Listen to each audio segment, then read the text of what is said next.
갈라디아서 3장 23절로부터 29절까지의 말씀입니다. 제가 한 절, 여러분들이 한 절을 함께 교독하고 마지막 29절은 함께 읽도록 하겠습니다. 믿음이 오기 전에 우리는 율법 아래에 매인 바 되고 계시될 믿음의 때까지 갇혔느니라.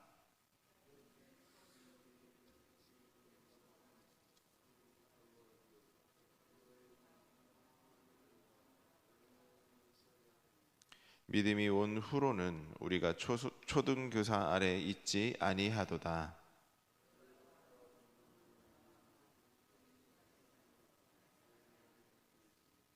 누구든지 그리스도와 합하기 위하여 세례를 받은 자는 그리스도로 옷 입었느니라.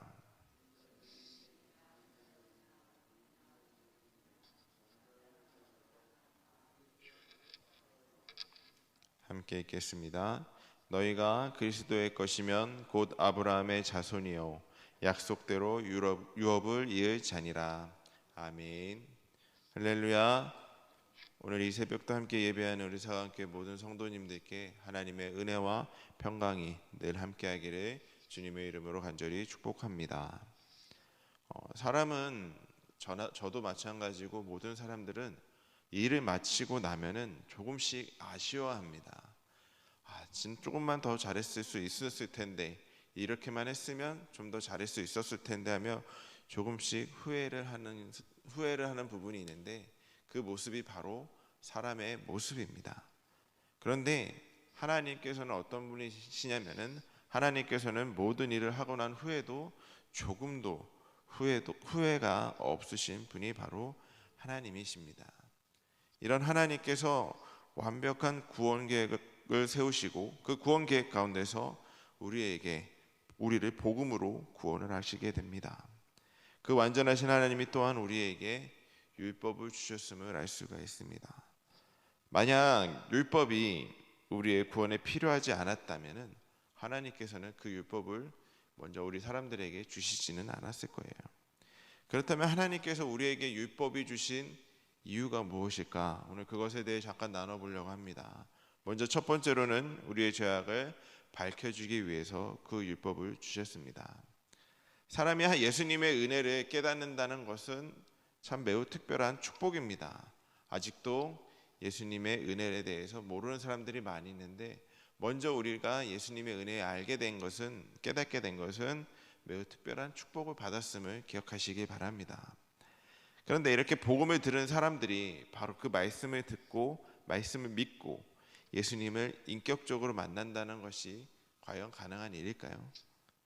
성도들이라면은 누구나 반드시 거쳐야 하는 과정이 있습니다. 그것은 바로 우리가 죄 아래 있음을 깨닫는 것이죠. 그러면은 우리가 죄인이라는 사실을 어떻게 깨달을 수가 있을까요?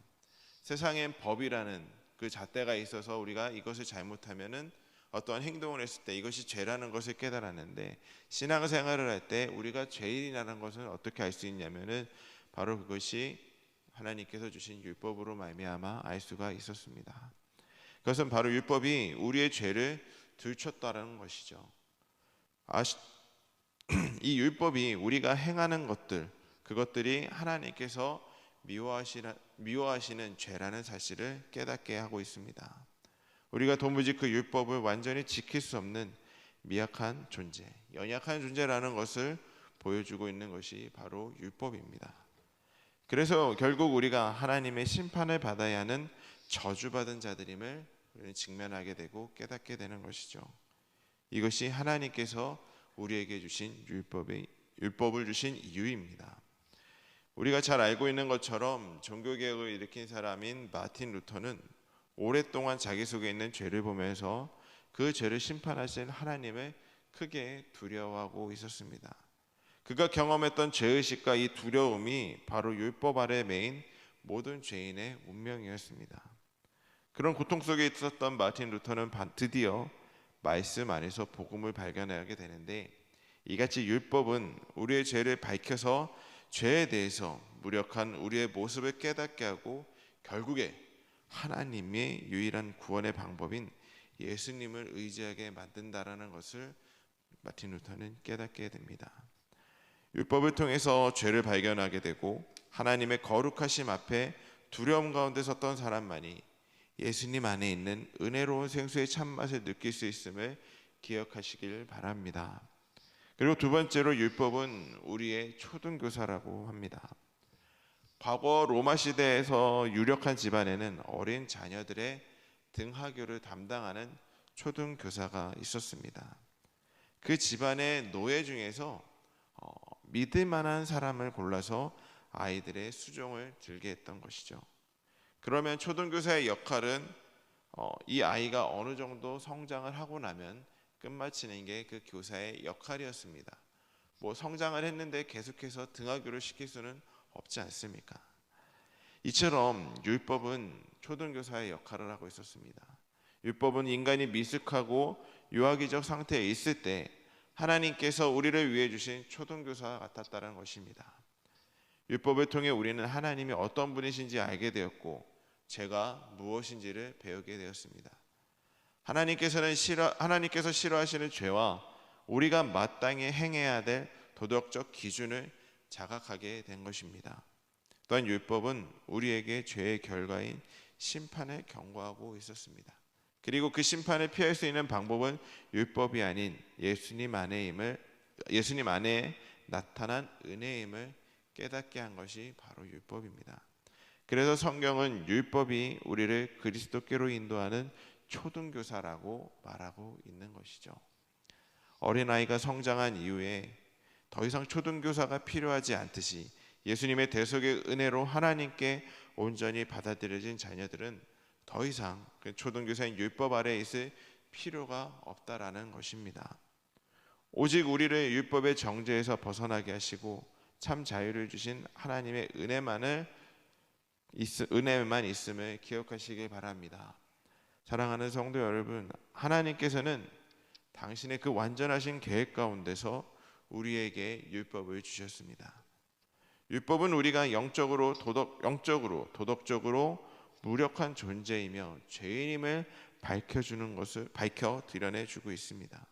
그 죄로 인해서 우리가 받게 될 심판의 운명 또한 깨닫게 해주는 것이 율법이었습니다. 또한 율법이 초등교사가 되어서 우리에게 죄가 무엇인지를 가르쳐준 결과 우리는 예수 그리스도를 의지하지 않고는 결코 그 율법의 정죄에서 벗어날 수 없다라는 사실 또한 알게 해주었습니다.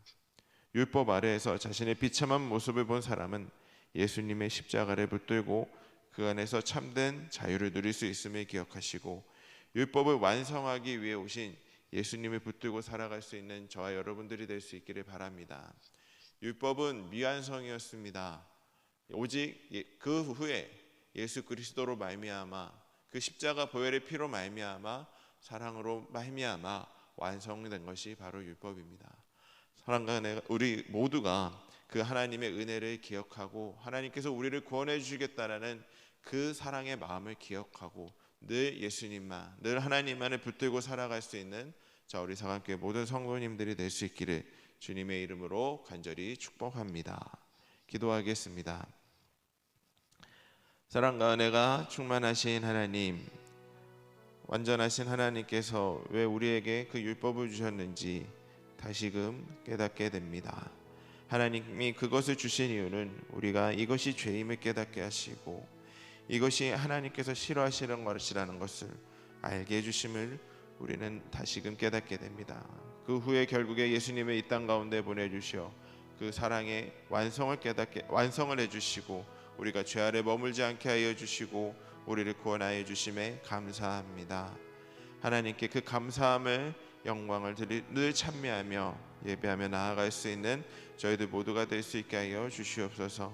주님께서 베풀어 주신 그 은혜를 기억하며 늘 주님만을 붙들고 주님과 동행하며 살아갈 수 있는 주님의 귀한 자녀들이 될 수 있도록 붙들어 주시고 늘 함께하여 주시옵소서. 예수님의 이름으로 기도하였습니다. 아멘.